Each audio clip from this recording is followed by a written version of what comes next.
All right, so Europe cannot defend itself. And here we see that not a president of the United States, nor the leader of the free world, nor any other official, no other conferences or decisions have such an effect as a small phrase dropped by one of the candidates in the presidential campaign in the United States of America in a faraway South Carolina.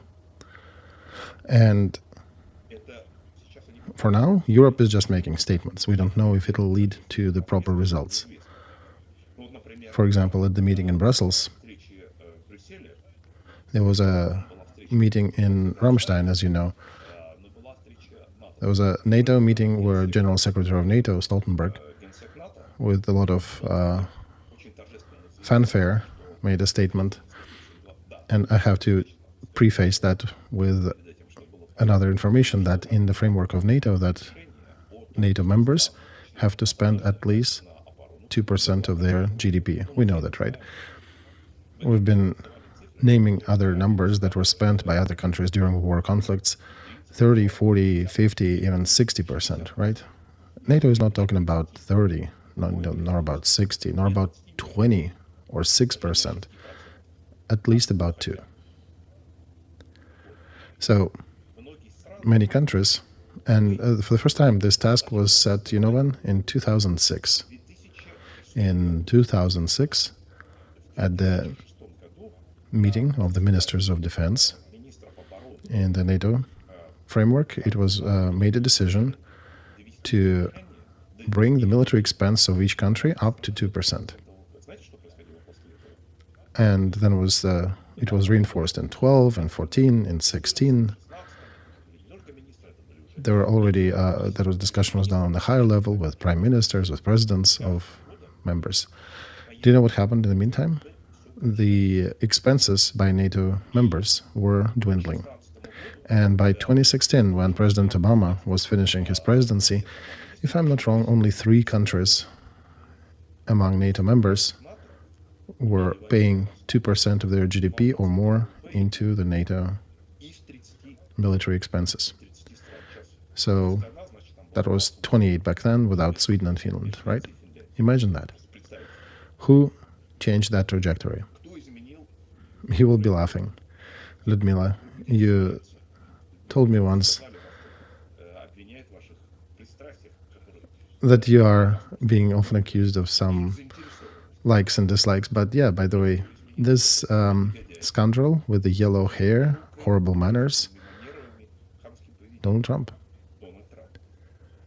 After colossal shrinking under Obama over 8 years, Trump increased military expenses of the United States and also achieved by the methods that we mentioned in these private conversations with leaders of Europe to increase military expenses of European countries by $140 billion. He did not bring them all to pay 2% of their GDP. That didn't happen. But he did break that trend of dwindling. And it happened before the beginning of wide-scale aggression against Ukraine.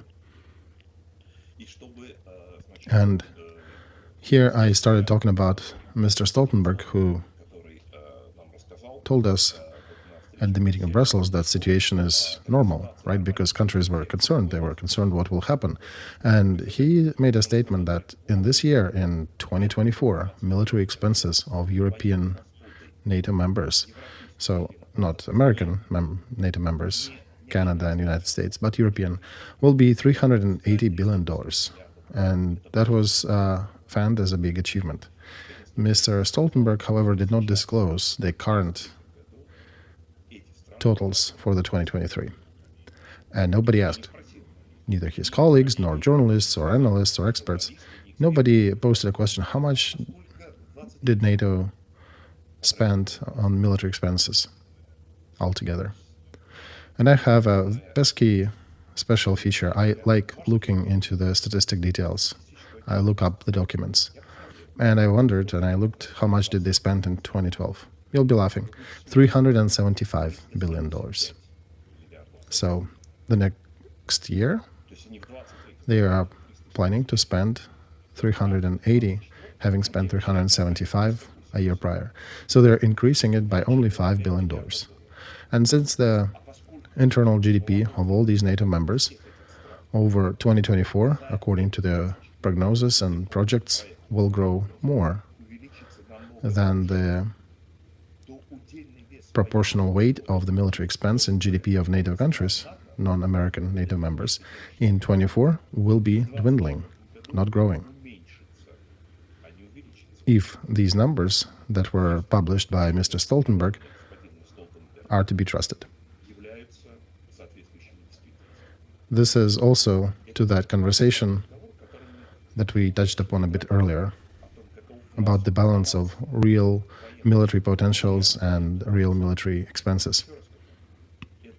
Once again, I'll say this is not by 24th of February 22. This is not a year ago. This is a third year of a full-scale war in the center of Europe. And the leader of NATO, General Secretary of NATO, declares with fanfare at the big meeting that the expenses will be $380 billion for next year, which means that in real proportion, these expenses will be lesser number in percent from GDP than the previous year. So the question one should ask, do you think Europe in this situation will be able to provide aid to Ukraine and at the same time grow expenses to increase their own defense ability? Right? I think the answer is obvious. So one thing is what they're saying, what they're making noise and getting more animated. Is it important? Yeah, it is important. We know who caused it and why did that happen, but we should not be blind. We should not be taking any of these statements just for the value as it is said. Because we've been deceived before. What did they promise a year ago? They promised 1 million artillery shells, and how much did they actually supply last year? A third, and they said, well, sorry, we couldn't supply. But in essence, if they're shrinking their expenses for purchases of any ammo and equipment, why would that grow? Just a couple of weeks ago in Germany, there was another trumpeted up event. They were opening a factory that is to be producing high caliber artillery shells. Even Chancellor Scholz visited that, and there were a lot of dignitaries talking there about how important and great it is. Well, first of all, they're just breaking ground, so it'll take them a year to finish building it. And then after it is built, the next year it'll produce 80,000 shells. 80,000 shells in what? In a year? Yeah, it's annual production. And then a year after it'll be 120,000 in 2025 or 26. And how many shells is Russia producing? Russia is not really hiding that number. What we know, they produced over 2 million last year, and they bought 1.5 million from North Korea. There are different numbers coming from different experts, how many shells were modernized or revitalized from the old storages in the warehouse. Of course, not all of them were usable, but at least they recovered 500,000 from previously stockpiled. So, and how many artillery shells did Russia use in the first year? And the estimation coming from the defense forces of Ukraine that are noting how many of them are falling on their heads, they said it's over 10 million artillery shells were used in the first year. And this is the third year of war. This is not 25th of February. This is not a second day. This is not a second year of war. It's a third year of war. And now on the highest level, unprecedented event as it being presented in the last 2 years, Chancellor of one of the biggest, strongest countries in Europe, participating in groundbreaking ceremony for their factory that in 2 or 3 years will be producing 120,000 shells a year. And Russia is already making over that. They made a transition of their economy to the military framework, and they're producing at least 2 million of those a year.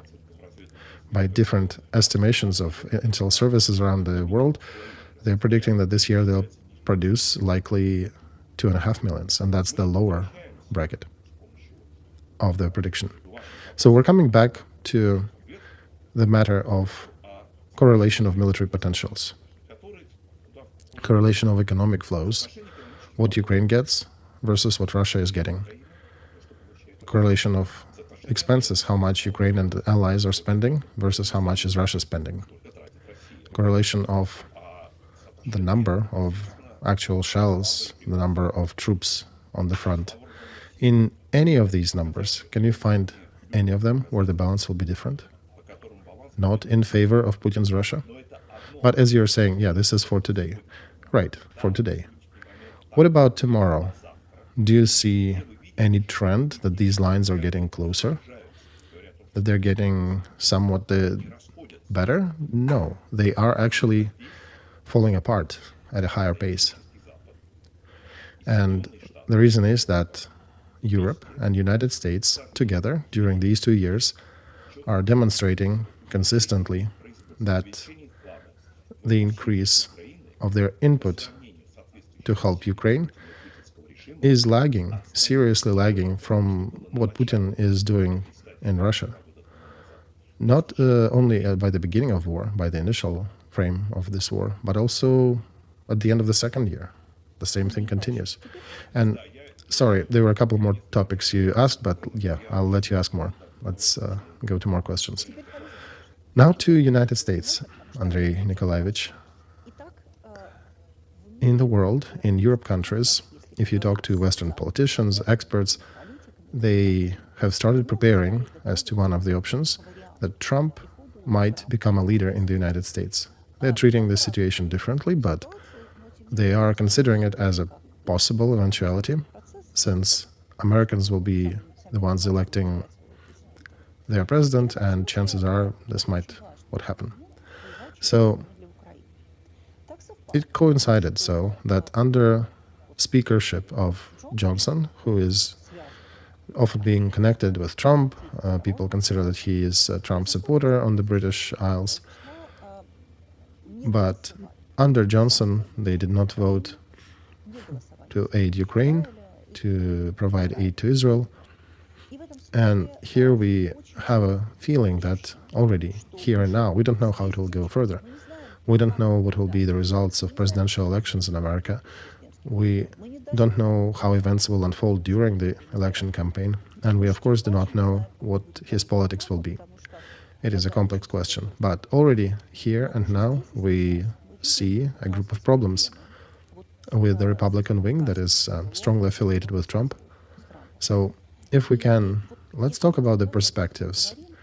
In your estimation, that military aid that is still not voted for, can it be voted for in the future, or will it be stuck in the United States?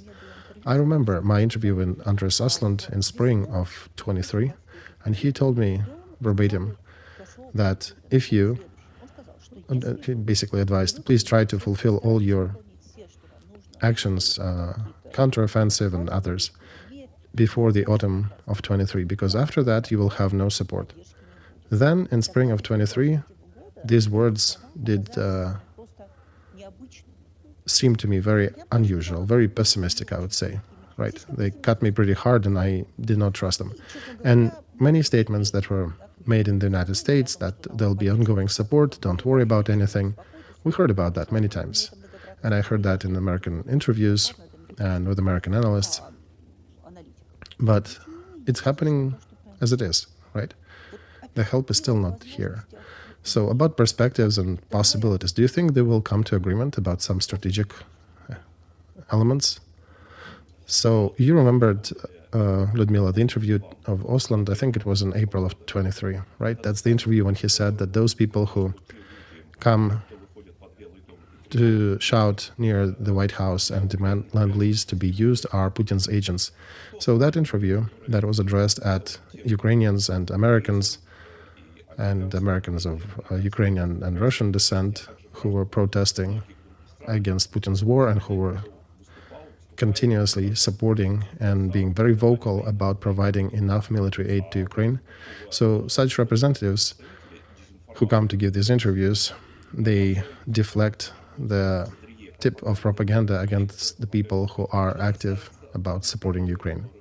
So about the American not supporting Ukraine in this year, I got this information in May last year, right, from the sources in the White House that collective Biden made a decision to finish all military aid to Ukraine in November and the latest December of 23. And after that, there will be no aid coming.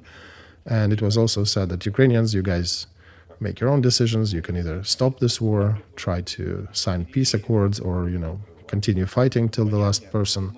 But after the latest December of 23, there'll be no aid coming to you. And this was not connected with Trump or Republicans or anything. And when I asked what it is related to, I got an answer that was dictated by the political agenda of Biden and his administration in order to have a successful election campaign in 2024. I was told verbatim, Biden does not need Ukraine during his election campaign of 2024. He doesn't need to highlight any messages about victories, losses, shellings. Everything should be done by then. How do you finish it? It's up on you, Ukraine, but it needs to be done. There should be no distractions. So I got this information in May of 23, and ever since I could only get more and more affirmations that this information is actually correct. And I would also like to draw your attention to a statement by an unexpected participant of this discussion, Vladimir Putin, right? You probably have seen, watched, listened his interview to Tucker Carlson. Right, Andrei, of course. Several days ago, he gave this interview.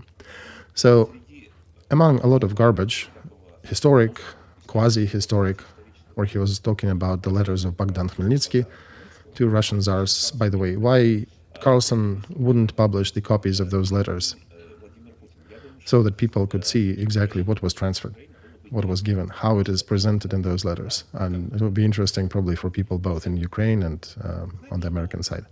So what Putin said there, what was very unusual, that we have not heard from him, not only in his 1 year of war against Ukraine, but even over 2 active years of this campaign, 2 last years.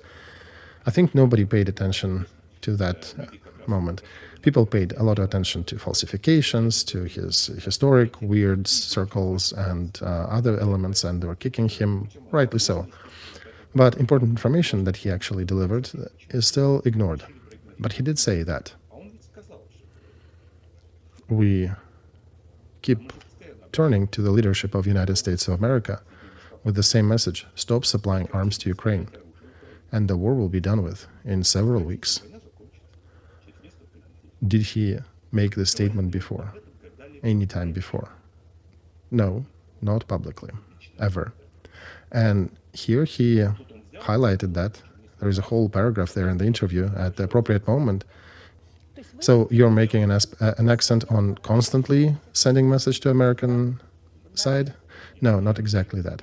I'm paying attention that over the last 2 years, those people who follow different leaks about supplies of different arms to Ukraine, for example, ATACMS, right, or tanks or anything else. Very often the information leaks with that the answer to the question, why are you still not supplying that? The answer is Russia says do not supply arms, long-range tools to help Ukraine hit Russia long-range. And that is what we're getting through diplomatic channels and different leaks and all. And Americans are confirming also that they are maintaining contact with Putin, that yes, Russia has a red line, that yes, we do not want to push them to that red line and we don't want to cause escalation. And in some cases, they're speaking verbatim that Putin does not want us to supply a certain nomenclature. And here Putin, openly, in that interview, makes a statement that in February of 24, right, he's saying that he's in full contact with American colleagues, and we are telling them, do not supply arms to Ukraine and the war will be over. Notice, he did not speak about that publicly. There were leaks, right, but there were never public statements made. And yes, the aid was coming still, right, a dripper type help, but it was still coming. But when it ceased to drip since last year, and for 2 last months, we haven't seen any. And now Putin is coming out and verbalizing that they are conducting discussions with Americans, and they are advising America to stop sending arms to Ukraine. So why did he say that? Is he talking about negotiations that he's holding behind the scenes? Or is he trying to present that stopping of aid coming to Ukraine is a result of America or his or American representatives and their conversations with Putin's representatives? We don't know if actually that is how it happened, but once again, he has never talked about it before. And he was saying, he did not phrase it that he will be asking, right? He is saying in present, we are. And using present tense in these constructs, it implies that it covers not only what things are happening right now, but things that have already happened. And he did mention that on different channels, they are communicating that message to their American counterparts. And he made the statement at the end of the second month of zero supplies coming from the United States to Ukraine. Why? Right?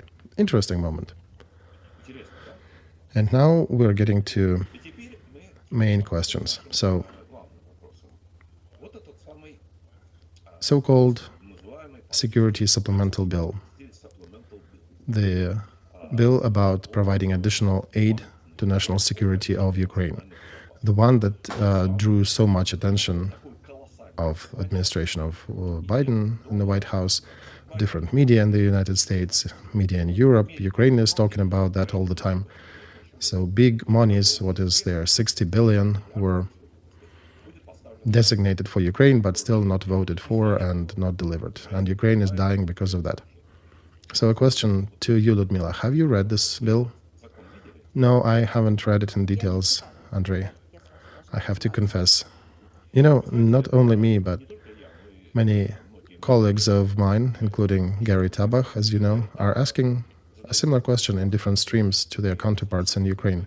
Have you guys read this bill? And I'm yet to see a single representative of Ukraine, regardless if he's or she's a journalist, military, representative of government, Minister of Foreign Affairs, Office of the President, who actually would have read this bill. We're talking about the project, right? The one that is not voted for. Right. This is a project, it's called a bill in English. And it is a project because it, although it passed the Senate voted for it, the Congress has not voted for it. And here we have a question. Everybody who is taking the pulpit in Ukraine and says Republicans are torpedoing aid to Ukraine, Trump is horrible, and it's, you know, it's in the media 24/7, blaming Republicans. Has anybody read this law? Of all these people who make these statements, I'm yet to see a single one. I have not heard one who have actually looked under the hood and read the details. Andrei, you probably have read it. Tell me the truth, right? Yeah, of course. You know my proclivity. I did go through the document. So what is there? We understand that there are no $60 billion for Ukraine in it. What do you mean there are no? Well, they don't exist there. Where did they evaporate, Andrei? Well, okay.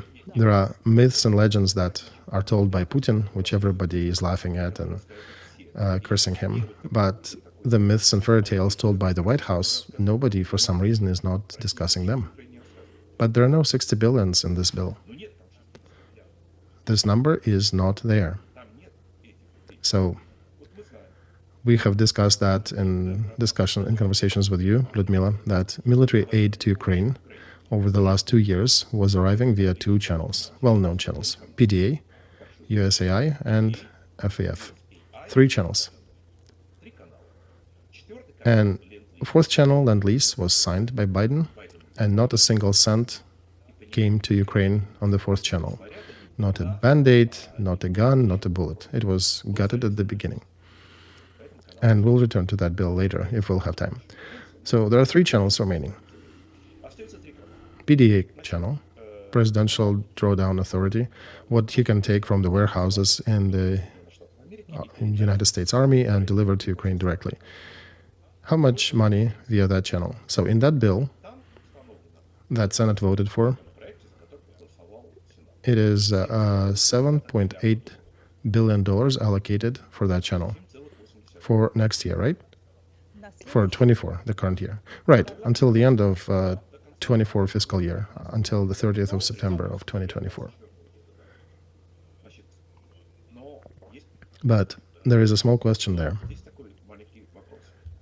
Who is getting these money? Is it exclusively for Ukraine? No. It is allocated for Ukraine, Israel, Taiwan, and other recipients. So these 7.8 are not only for Ukraine. Exactly. This is the total of all sums that can be, or equivalent of monetary sums that can be sent via this channel all across the world. And if they're including Israel and Taiwan in the note, it means that in the documents that are not publicly known, they already have reserved some means for Taiwan, some means for Israel. And of course, some means for apparently some other directions which are not mentioned in the synopsis. So I'll pay attention that when the decisions were made about increasing the PDA channel ceiling, and in 23rd fiscal year, it was actually told there, this money is only for Ukraine. So in 22, the ceiling was risen to $11 billion, only for Ukraine. In 23 fiscal year, $14.5 billion, again, only for Ukraine. In 24, $7.8 billion for Ukraine, Israel, Taiwan, and others.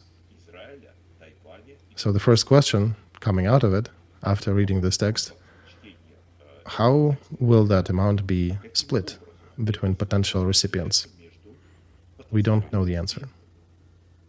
This is not publicly known yet. So this is not told in the known information. No, it's not there.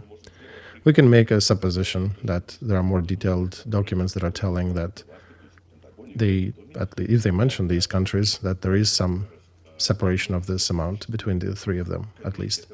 Congress doesn't have details on it. And since it's an area of possibilities, we can imagine any picture here, right? It can be separated in equal parts. It can be separated in favor of one country or the other. This is the matter of free choice by Biden administration, however decision they decide to make.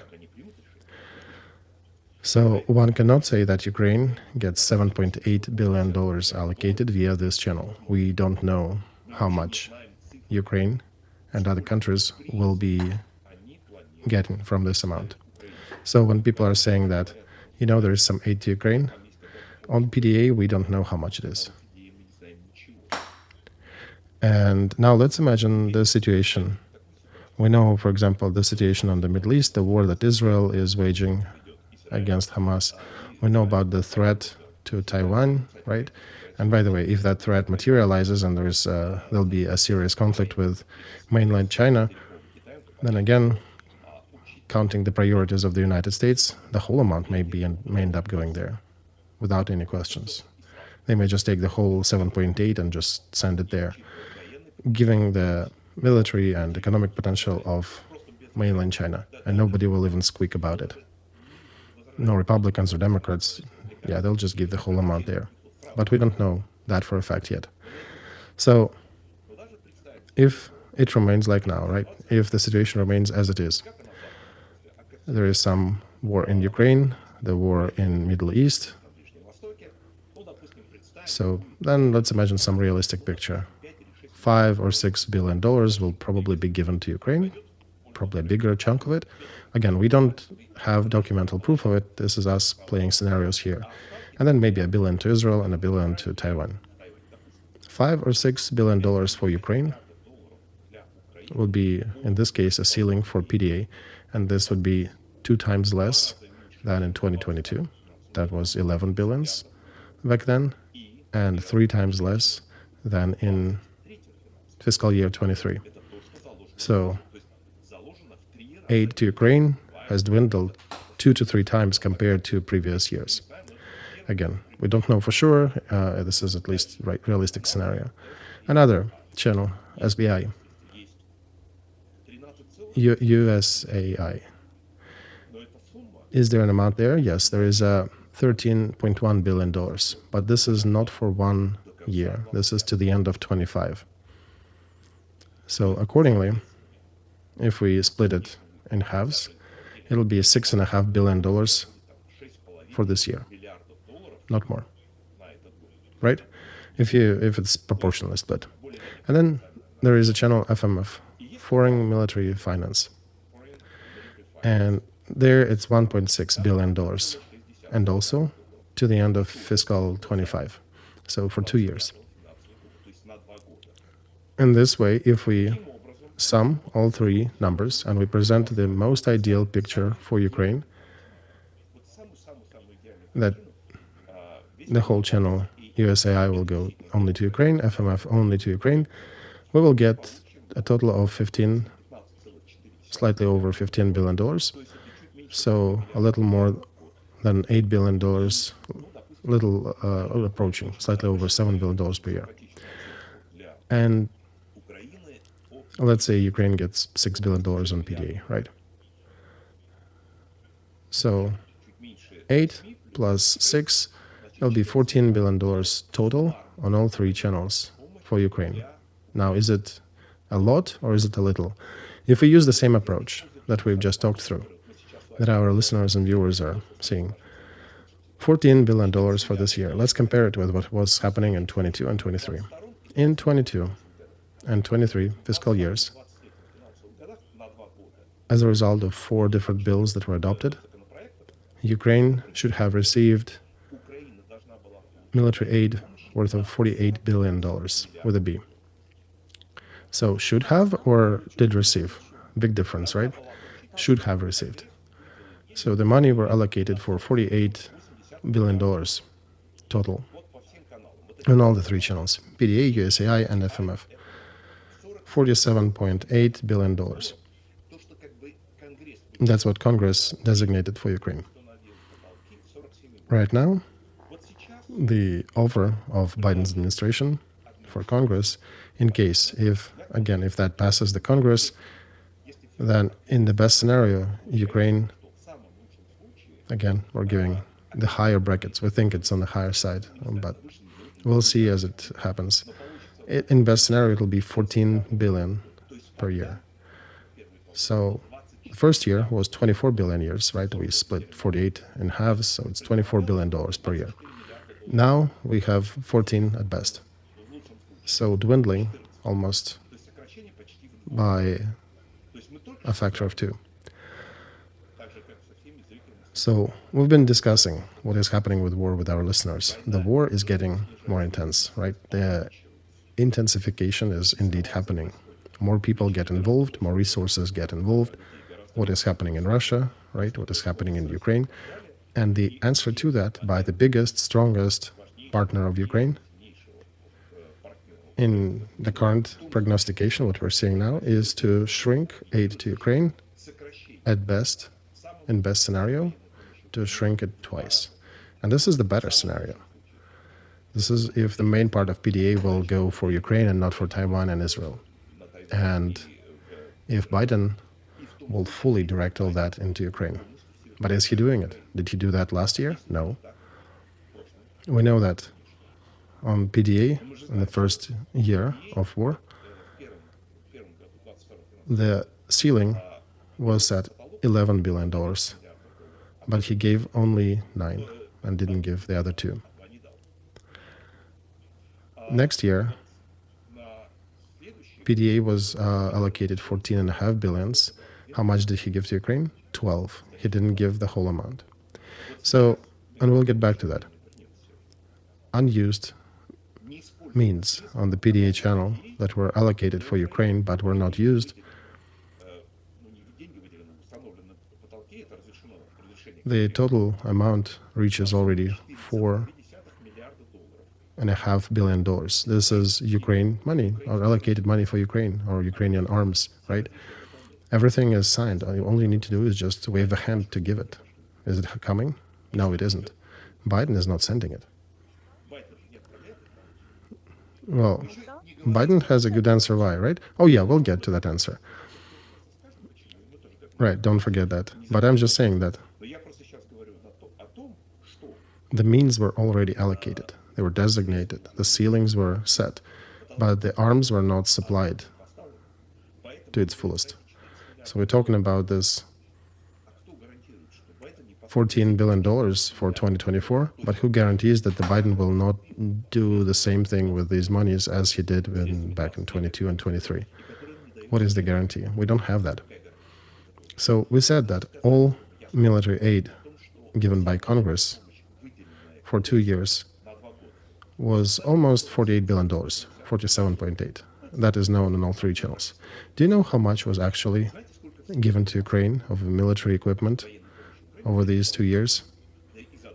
Actually, these 2 years and 3 months of the last quarter of the last year. $21.2 billion worth of equipment. 40%. A little over 40%. The rest is still not supplied. Did Trump not supply that? Republicans blocking it? No. That's administration of Biden. Biden administration, Biden himself, Sullivan, Burns, Blinken, whoever, they have fallen short of the target on PDA, $4.2 billion. Do you know that USA channel, the aid channel, is not supplies of arms directly? These are the monies that go to American companies to produce arms needed for Ukraine. And of course, that needs time. You need to find a company. You need to pick the products they manufacture, figure out how much do you want, sign the contract, etc., right? And it will take some time to produce these items. It just takes time. So if we look at the period according to the budget element, the budget committee of Congress, and what they published, when these products will be published, the calendar actually stretches out by 10 years in the future. So on USAI channel, there are allocated over $26 billion by Congress. And in case that all these contracts are placed among American manufacturers, the goods will be arriving to Ukraine over the span of the next 10 years in packages by $2 to $3 billion annually over the next 10 years. So a question: what part of these $26 billion, for which Congress has already voted back in fiscal year 22, is already placed as contracts among American companies? Do you know? Any of the Ukrainian journalists posted that question, dug in that direction? Any of the officials asked that, discussed it? Minister of Foreign Affairs, for example, Ukrainian Embassy in the United States, Minister of Defense, Office of the President, anyone? I haven't heard, but since I looked under the hood, I've seen the numbers. So out of these near $26 billion that Congress has allocated 2 years ago, has given 2 years ago to Biden administration to spend, only 19 were allocated. So seven are still not placed, right? $7.1 billion in manufacturing orders, they are not even placed yet. The contracts are not even signed, and they haven't found and agreed upon the companies that will be manufacturing those items. And we are at the third year of this full-scale war in Europe. And these contracts are not even signed. They're not even preparing for that manufacture. And $7 billion out of 26, one can calculate that's about a quarter, right? That's about a quarter of monies that Congress had designated a year and a half ago, and they're still not placed.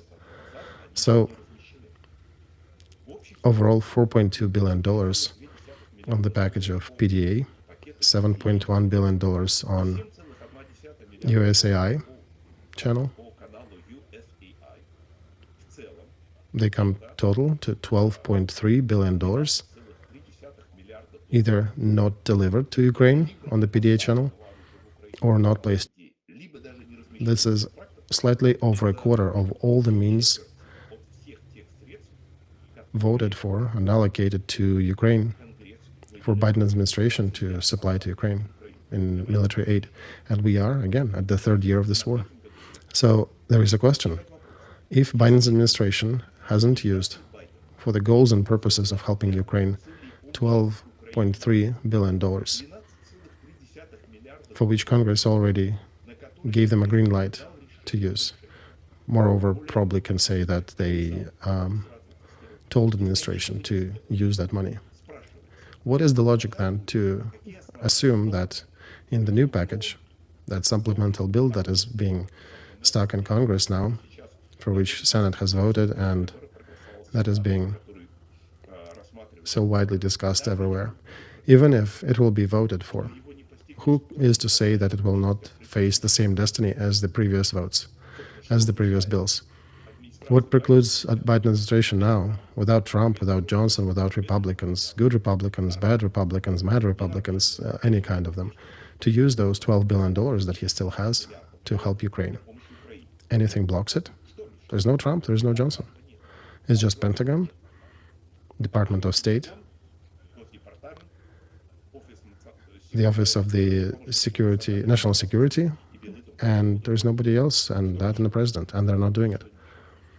So if they're not doing it with these monies, why do you think they'll be doing it in a different place with a different bill? Now again, if we are working with this big bill, right, what else is there? Like, I was reading it rather attentively, right? It's called Aid to Ukraine, but it's not only aid to Ukraine. There's also aid to Gaza sector, right? Does anyone know in Ukraine that there's also aid to Gaza in this bill? Yes, I heard about that, Nikolai. Good. Do you know the total aid for Gaza? How much? $10 billion. And wait, and how much for Israel then? Israel is not written out. But for Gaza, there is a note that they're getting $10 billion. So, right, we calculated all across in the best scenario, Ukraine will be getting $14 billion. Population of Ukraine, you can count it different ways. You can say it's 40 million population, maybe with people leaving, it's still 30, roughly 30 million people. So for the country with 30 million people, which is waging a full-scale war against that type of an aggressor who has, I'm not even going to, right, fighting against Russia. So for that country, it's only 14 billions in the best scenario. But for the Gaza sector, which population is not fully known, in best case, maybe 2 million, it's likely a heightened number. They're getting 10 billion. And it's easy to divide one by another and define how much per person each country, each territory is getting. Not even talking about what today's Gaza is and what atrocities did the Gaza do on the 7th of October, what are they doing now, and how they vote, right? Because we're looking at their polls too. Do you support Hamas? The actions of Hamas on the 7th of October. 98% support very much and support, right? What is your attitude to Israel? Israel needs to be destroyed, 95%, 96%, right? These are official polls, we've read that. This is support to terrorists. This is the way they express their support of murderers who were killing civilians, who were doing that and will be doing that. They have not changed. Their statements are in the open. They are fighting for genocide of the Jews and destruction of Israel. And these murderers are supposedly going to get $10 billion from that bill. Moreover, this aid is a violation of an American law, of Taylor Force. That nasty red-haired scoundrel that is being cursed 7 ways to Sunday on all Ukrainian channels, Donald Trump, in 2018, suggested a Congress, and this suggestion passed, and the Congress adopted the law, Taylor Force Act, to honor a murdered American who was killed by Palestine terrorists. And according to this law, United States, in the face of Congress of United States, cannot and will not provide any financial aid or any aid, economic aid, any kind of aid to the powers of the territory, region, or country that support terrorism. So until Palestinian administration is supportive of terrorists and is using the monies they receive from the United States to stimulate terrorist activities,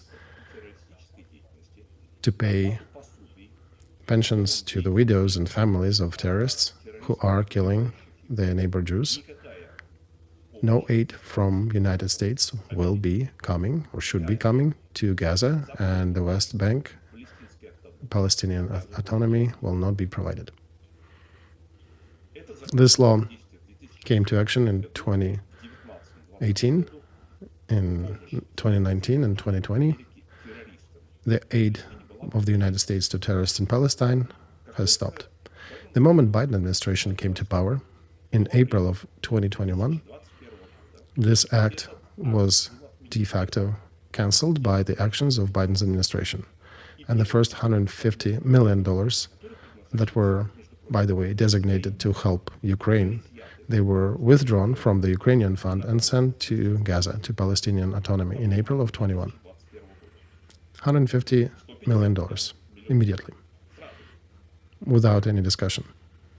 Then Zelensky was trying to reach Biden and was calling and was trying to establish calm. Biden failed to pick up the phone and to talk and discuss that with President of Ukraine. But he figured a way to withdraw $150 million from aid to Ukraine that was sent to Palestinian autonomy. Do you know what happened after? All right, it's easy to predict, to explain. In May, immediately after, there was a wave of terror against Israel. They got money. Terrorists and their families got the money, and there was a new wave of terror, that so-called May terror wave of 2021, funded by American money. The money that were designated to help Ukraine in violation of American Taylor Force Act were sent by Biden administration to Palestine. And now these stories, there are numerous. It's not just one. So since $150 million were not enough to support terrorism, Biden's administration is sending $10 billion now to reward the terror that the world witnessed on the 7th of October.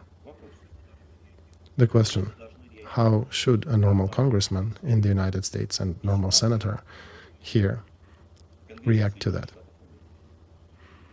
And they are reacting in the way they know, right? Until these monies are part of that bill, we will never sign it into action, whatever is in there.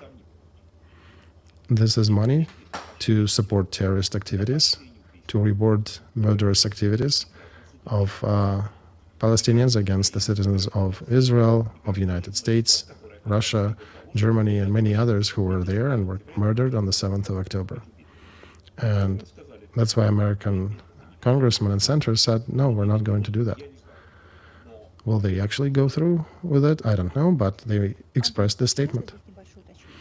Andrei Nikolaevich, it's very important what you're saying here, but in this context, do you think there is a possibility that when and if there is a wish to support Ukraine, then Republicans and Democrats could probably separate Ukrainian case into a separate bill and vote for that? Because you can find different excuses, borders on the south, support to Gaza, or other nuances that can be used, perhaps some political conjecture, and we understand given the current situation there. But do you think at some moment that could be segregated from the rest of the body of the bill and be voted just aid to Ukraine? Or is it still a ghostly aspiration? Before I answer that, Ludmila, let me finish talking about this law that Ukrainians are discussing so actively in media and demand to finish, to be done with Trump and Johnson and attack them for this bill and support, lack of support to Ukraine. There is one more position in that bill about the southern border of the United States. You have heard that there is a big issue there, right? For people around the surrounding neighboring countries, it's a big problem. For America, it is a catastrophe. A similar catastrophe that for Ukraine is Russian aggression, and for Israel is an attack of the 7th of October. And the problem that is considered by many Americans to be existential, so connected with the actual existence of American society, American government and country as we know it. And I'll remind the major facts that are known in the United States. Perhaps many in Ukraine at least are aware of them.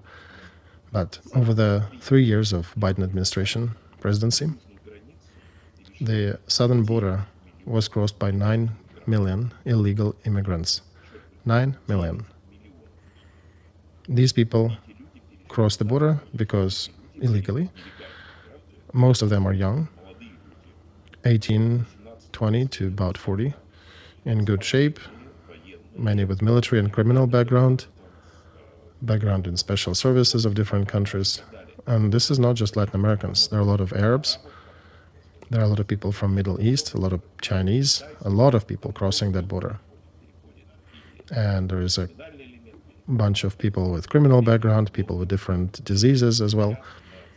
So in the United States now we have a real wave of crimes committed by illegals who are not only attacking citizens but also attacking policemen, which hasn't happened before, not in that scale.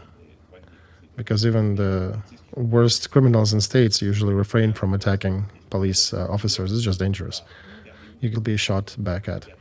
And now in the daylight on the Fifth Avenue in New York, there are videos of these illegals attacking police officers, getting into fights with them. 9 millions now turned into a monthly number of 300,000 in autumn of 24, crossing the border. 10,000 people a day. 10,000 is a division, if we speak in military terms. Imagine that. 9 millions for the population of the United States, what it is. If we transfer that or transpose that over the Ukraine ratio, it'll be 900,000 men arriving to Ukraine illegally. Imagine that.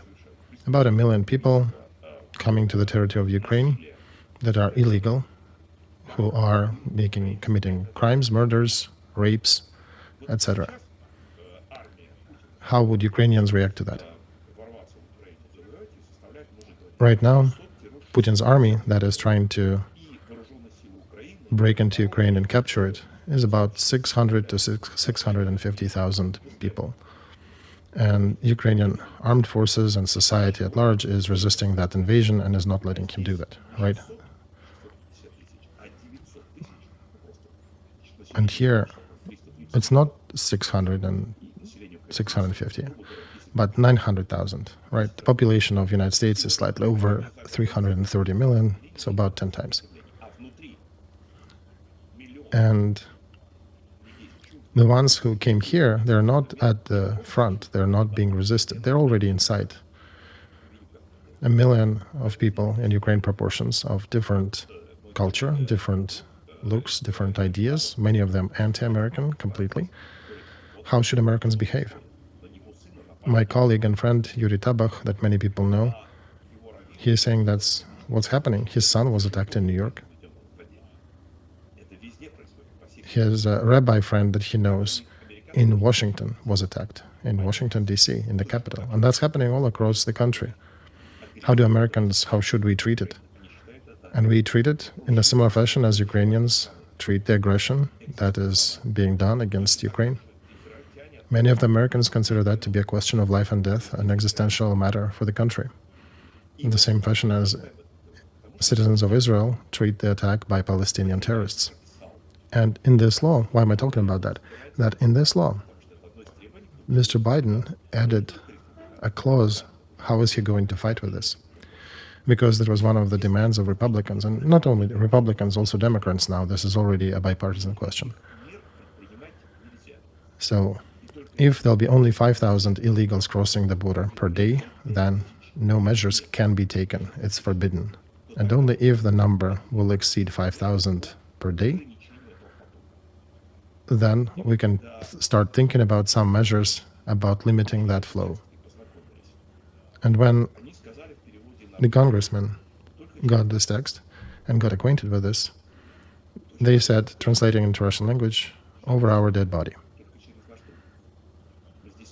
The same way as Ukrainians said in a way, if Putin will get here, yeah, right, only over our dead bodies. We'll be dying here, but we will not let him in. Same as Israelites said, we will not let Palestinian terrorists in. And all these three wars They are similar in a way to each of the peoples, to Ukrainians, to Israelites, to American people. An attempt to break through is not an attempt to just break into United States, but to destroy United States the way we know them and the way we knew them for the last 250 years. Same as to destroy Ukraine, Ukrainian culture, Ukrainian people, Ukrainian society, Ukrainian language. Same as destroy Israel. And I don't know if all or not all, but many of the congressmen made statements that we will never vote for this bill. And they said exactly what you suggested a little earlier. Why do we need to vote on that mixed document? Let's separate. Let's separate aid to Ukraine from aid to Israel, from aid to Taiwan, defense of border, a separate bill. But among all of these questions, each of them is important. But for Americans, of course, and it would be surprising if it would not be, defense of their borders is on the first place. Defense from foreign invasion. And Governor of Texas, in his well-known message, has said that this is a foreign invasion. It's a term that is being used in the Constitution of the United States to describe such events. That's how they treat it. And that's exactly what Republicans suggested. Let's vote it separately. Let's review each of the matters separately. The answer of Biden's administration, no, never, only as a part of a package. The prudent question to ask would be why? Why in a package? And the answer is contained in his statement of the 20th of February, and not only 20th of February, that propaganda campaign was rolling for already quite a time, but in the 20th, there were made 3 statements by high-ranking officials of Biden's administration. Sabrina Singh, Vice Secretary of Pentagon, John Kirby, National Coordinator on Strategic Communications, and Jake Sullivan, an aide to Biden on military and security questions. Their theses repeat each other. They're very close. It's obviously a concerted propaganda push, so just listen to what they have said. And they all are saying verbatim. And they start with Avdiivka. Look what's happening on the front in Ukraine. Ukraine troops have left Avdiivka. Why have they left Avdiivka? So the first thesis is that our partner, Ukraine, has serious issues. Their troops have left one of the best defense positions that they've been holding for over 10 years of war since 2014. Why did they leave it? Because they don't have enough artillery shells. They don't have military aid coming from us. Do we need to provide some? We should, right? So sign this law into action, this bill into action about aid to Ukraine for $60 billion. Right, fantastic, logically, beautiful. Everybody is running around saying how horrible Republicans and despicable they are, who are not signing, not voting, how Johnson is a Trumpist and who's blocking that approach. And Ukrainians, without exclusion, are talking about that. So we're looking under the hood, and first of all, the aid is not 60 billion. The second, it provides aid to terrorists. Third, it remains and keeps the southern border open. But the most important is that the president and his administration today, without this law, have at their command already designated $12.3 billion, the amount that is comparable with what can be received as a result of adoption of this bill, the bill of 24. So the question is, if Ukraine is bleeding today, Ukraine defense forces are bleeding and leaving Avdiivka. Yes, you are fighting in Congress with Republicans or the others on this question and the rest. Ukraine is fighting now. Why don't you transfer military aid today, the one that you already have in your allocation for Ukraine? $4.7 billion, this is PDA that can be sent to Ukraine immediately from the warehouses of United States Army. You can send artillery shells today. No, they're saying. So both Sabrina Singh, John Kirby, and Jack Sullivan, they're coming out to say no, we'll not send that. Wait a second, you have this money? Asked the journalist. Yes, we do have this money. So yes, you have this authority. Yes, we do have this authority. Why not giving it then? Well, we need this bill. Okay, we understand you need the bill, but why don't you supply this and then we deal with the bill after? No, we need you to vote for the bill. I want to say that these questions are being posed by American journalists, and it's not just us Ukrainian journalists who are asking these questions. And there is an interesting moment there when one of the people whom you mentioned, I can't remember which of those three, but he says that we cannot transfer these shells right now because we do not understand how we can replenish these numbers after. That's what was said as an answer. Right, this answer we heard several times. We heard it in December, in January, and now once again they mentioned the same thing. In English, it's called replenishment, right? To restock the stockpile. And they're saying, well, we're giving fantastic numbers to Ukraine, so our warehouses are empty and we cannot keep supplying, right? You've seen these warehouses, those who want to see them. The reserves of jets and tanks and artillery, guns and different systems in California, in different other places in Middle East, and all these rows of tanks and artillery systems reaching all the way out to horizon. You've seen that, how depleted in quotes they are. So, have they used any of these stockpile? Indeed, in 22, 23, Congress signed into action that Ukraine needs to be given some aid on the PDA channel, and with that, they also made there was an agreement about restocking the PDA.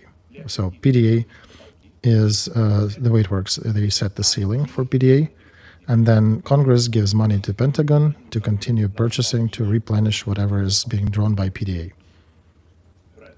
How much was the ceiling for PDA? We know 11 plus 14.5, $25.5 billion. That was a PDA limit for military aid to Ukraine.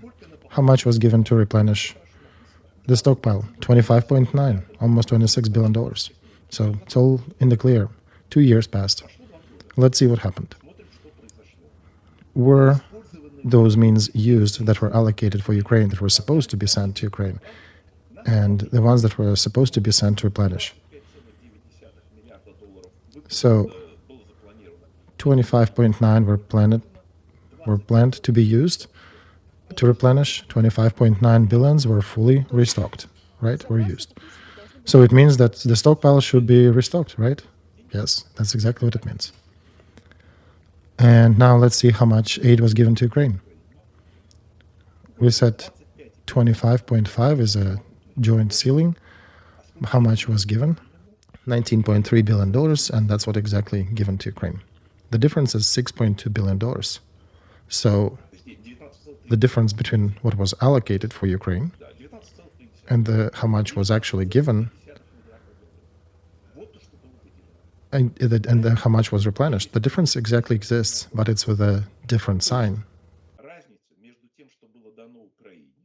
It was not Ukraine was getting more and the stocks were not refilled. It was that Ukraine has gotten less and the stocks were refilled by $6 billion more than what was transferred to Ukraine.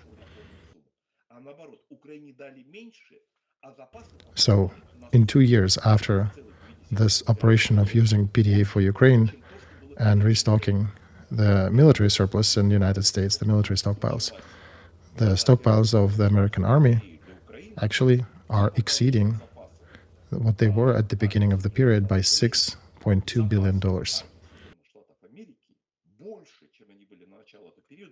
So it was not a depletion that was happening, but it was additional enrichment of the stockpiles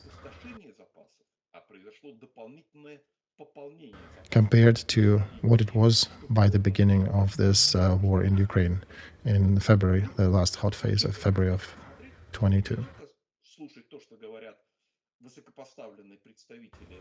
So one should not only listen to the high-ranking Biden's officials, but actually start listening and looking into the numbers, because it's not only Vladimir Putin who is a fairy tale aficionado. So This data needs to be compared, and the data is out there in the open. Nothing is hidden. There's nothing to invent. It's all official data by Pentagon, Department of State, White House, and the Congress of the United States of America. So the argument that they need means to replenish their stockpiles is, as journalists say, a worthless argument. So the problem is not that. The same journalists whom you've been watching who are asking these right questions, for example, they were asking National Security Aide, Mr. Sullivan, okay, so, and the journalists, by the way, also haven't dug deeper into the numbers. I'm surprised why. These numbers are available in the open. So they just haven't done that. And they're asking, okay, so why don't you use then provide aid to Ukraine on a basis of credit, right? Ukraine needs means, so give them to Ukraine as a credit. The same shells, right? So they could defend themselves. Did you notice the answer? Jake Sullivan's answer? No, I didn't, sorry. I didn't pay attention to that. I suggest to review that. It's a very good moment there. We cannot afford that Ukraine would take anything on credit. We only give it to them as a grant. That's why we will not give them credits. Let the Ukrainian soldiers die. Is that what he said exactly? Well, about dying, yeah, that's me adding to his statement. But basically he said, no, we're not going to give them credit. And in this situation, it means that we will not be giving anything. So the journalists are asking then, wait, you're saying that you will not be able to provide any aid if that supplemental bill will not be signed into law in Congress. What if they don't?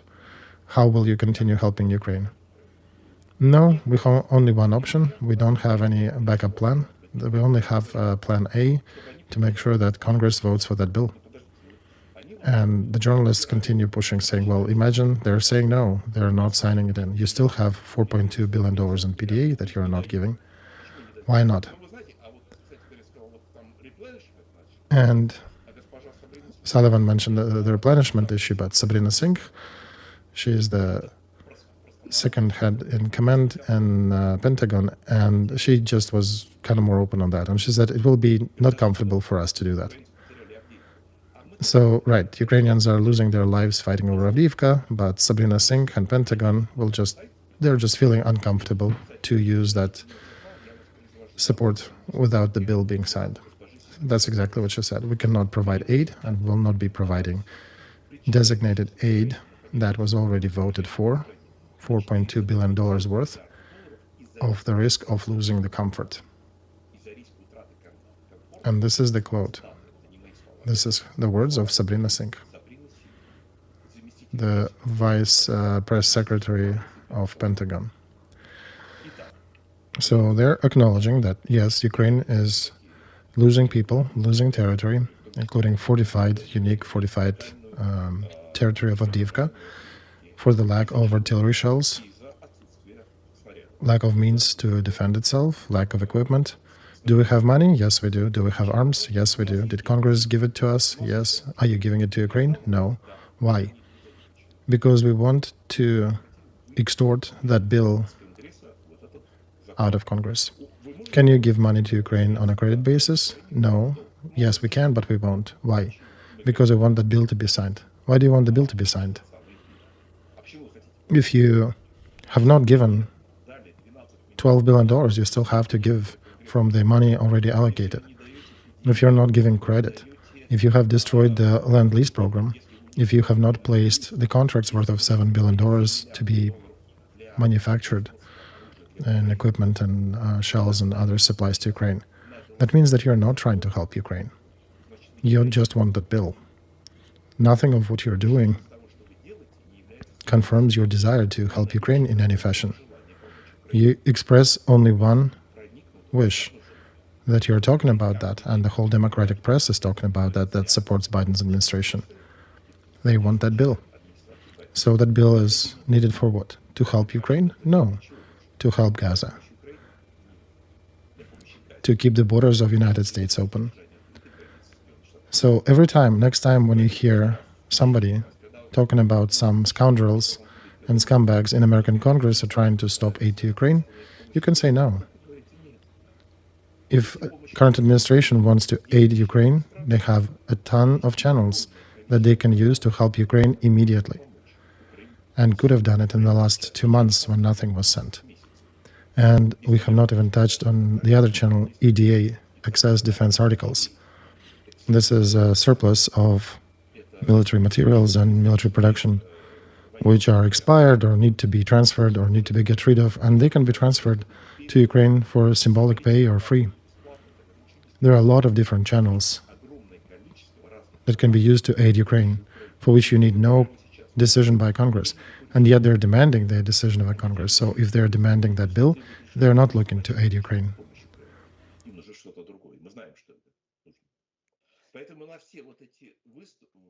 So for all these statements and attacks, for all these accusations of Trump, his supporters, Johnson, and the like, you can answer honestly. They do not need to help Ukraine. It's not what they're seeking for. They want to implement their policies on the southern border. They're ill-bent on destroying American society as we know it, and they're determined to keep supporting Palestinian terrorism. So one more question as a prognosis for the future. Since the southern border details were removed already from this bill, that was the first breaking apart element of how they're trying to distill it. Do you think in this new shape it can be voted for? Do you think it can be voted for in this shape, or will it be voted for in general, given everything that you have said? Ludmila, I cannot say that right now. And I don't think anyone besides the participants of negotiations and Republicans and Democrats, Congress and Senate are discussing that, and administration is involved. They're turning on, turning off different elements. This is a political process that has a very limited number of people involved. The details of this process is not being spilled out in the open, and they're still trading it back and forth in different shapes and ways. I'm not going to predict what will be the outcome. Johnson, the Speaker of Congress, suggested to meet with Biden several times. Biden was refusing. Finally, they're going to meet. And will they come to an agreement? What will be the end of it? I don't know. I'm not going to predict. I just explained the positions that exist, that are explaining the positions of those people who are being accused summarily and treacherously and wrongly in their position. And by the way, that's a regular position of Democratic press attacking the Republican Congress. And Ukrainian officials, too, are coming out and accusing Republicans. Republicans hear that. If you think they don't, they do. They actually are saying in the open, too, that, listen, if we're being accused of not aiding Ukraine, you guys don't understand the reality. Because all these bills about tanks, about other systems and military novelties that were sent to Ukraine and Patriot systems, that was Republicans' push. That was not Democrats. And it was Trump who changed the field with NATO in Europe with his one phrase, not Democrats again. And when these people hear that Ukraine is attacking them for their behavior, there are some who are against Ukraine, so we don't have to be absolutizing that. But those people on the Republican side who support Ukraine, they're saying that, well, Ukraine is accusing us in what we have not done. And we despise that position that they're accusing us of. Then, okay, why do we continue helping them if they don't value what we're helping them with? And they're experienced people. They're, of course, building their behavior not on what and who accuses them of, but it definitely doesn't add points to Ukrainian government and to Ukraine at large. Doesn't add points in this regard to inspire them to vote more actively for more help to Ukraine. So any person in Ukrainian media sphere who is attacking the real supporters of Ukraine in American Congress is literally killing Ukraine itself and causing colossal, unrepairable damage to Ukraine. They're causing the damage to themselves. I'm holding myself not to use expletive, but everyone who is starting to accuse Republicans and Trump supporters and Congress who is not voting for something or not helping. Regardless, Ukraine, or some other Western people who accuse that, you should be telling them that you are lying to us. You are disinforming the society in your cynical interests. And Ukraine needs to understand the details in the political interests of between parties and the ideological bases in the United States. Ukraine needs to defend itself. And attacks on the allies of Ukraine, the ones who are supporting delivery of arms to Ukraine, that is what killing Ukraine. And Ukraine was doing that very actively over the last 2 months. This anger is misdirected. So one should remember that those who are attacking that, who are bringing that up in this fashion, they're not helping Ukraine. They're killing Ukraine. So they're causing a lot of harm to themselves, in brief. Andrei Nikolaevich, thank you so much for being with us. We're very thankful to you for being on our channel. Thank you, Ludmila, as well. That was Andrei Illarionov, our guest today, for which we absolutely respect him, and here are our supporters on Patreon. Stay with us. Have a good day.